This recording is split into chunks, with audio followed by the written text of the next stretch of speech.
the time as we're trying to do our measured drawings, and it'll be useful for future. Now back to here, where we're looking at the PowerPoint. Hello. There we go. Like I say, plan and elevation, showing you a level of detail for sketching. Now what we have available for you to use is a 200-foot tape. You'll be providing your own 25-foot tape. A level, which is this thing right here, which enables you to get lines up and down or even across the ground. Strings and stakes we have. I don't think we'll be using those for this semester. We'll be using Google Earth to kind of keep our alignment straight. You'll need a camera, a clipboard, which we have downstairs, especially on this first assignment for sketching. Your paper and pencils, which paper will be providing and pencils and clipboard will provide for you.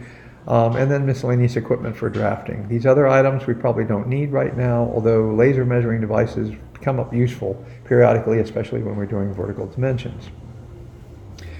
So, the main thing is we're going to be spending the first time going out, this is my nature of an in-field planning, doing the sketches, drawing the plan, sketching the plan, and then sketching some quick elevations to try to capture the feel of the place. And this is something I'll have to work in the field with you. It's a little difficult in this format here to show sketches. And then later we'll be doing it in a more formal way, doing dimensions and so forth to try to get this in hand. And we'll look at specialized techniques as they're appropriate as we go through this, the triangulation being one of them.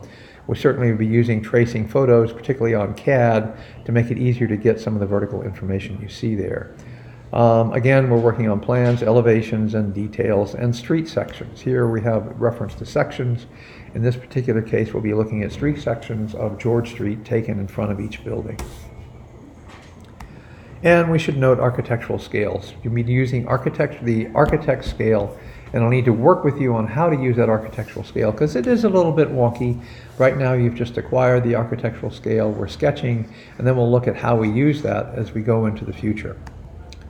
Don't need to worry about conversions. There's some interesting north arrows on this. This is all from a guide to drafting.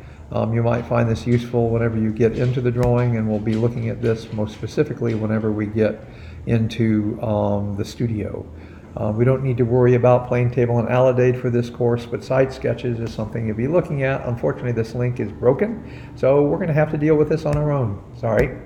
Here's an example of a plan sketch which I did on my own, 412 bowl, that gives you a sense of the level of detail. Now notice that this is not terribly well blocked out, but you can see that it's freehand. It's showing the walls, it's showing the windows, and it's showing dimensions that work across here. Now in this particular instance, I had to do an overall and then do individual because I was by myself. I didn't have anybody holding the tape. So it's perhaps a little bit different, but it does show you kind of an overall idea of the building. Now in our case, we're just doing a facade of a building. So if this building were fronting on George Street, we'll be doing this portion of it. This portion here where the portico is, and then where the porch in the front is.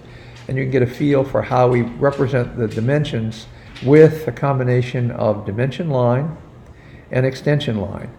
And then we write the dimensions in associated with each one. And I'll be glad to show you that in class, but I'm just giving this to you as an introductory measure.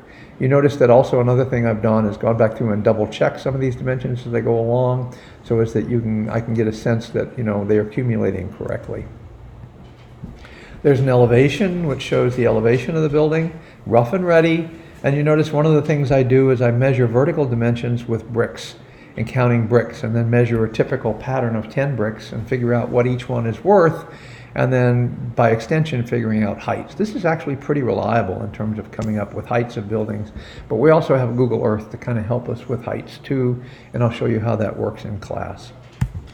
There are some other examples from student works. For example, the kitchen area. This is a pencil sketch and showing dimension lines associated with interior dimensions.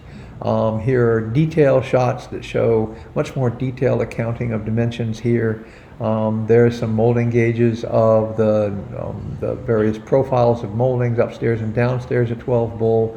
And then there's some other drawing exercises which we don't need to get into for now, but this just gives you examples of what other students have done.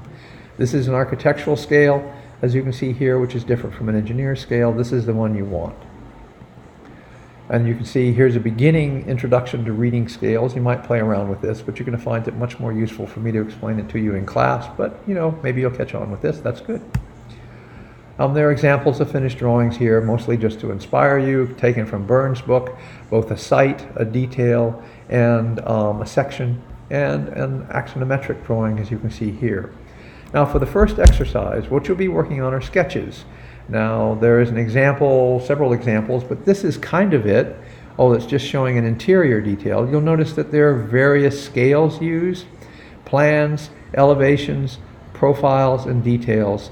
The idea with our site drawings is we're going to try to develop a composition which tells us something about the character of that building you're working on in each case. And this particular drawing is an interior drawing and not a site drawing, but it gives you an idea of the kind of way we're trying to develop this sort of feeling of the building itself with a drawing, and not strictly a section or a plan or an elevation. It's a compositional effect. It's a little bit more artistic.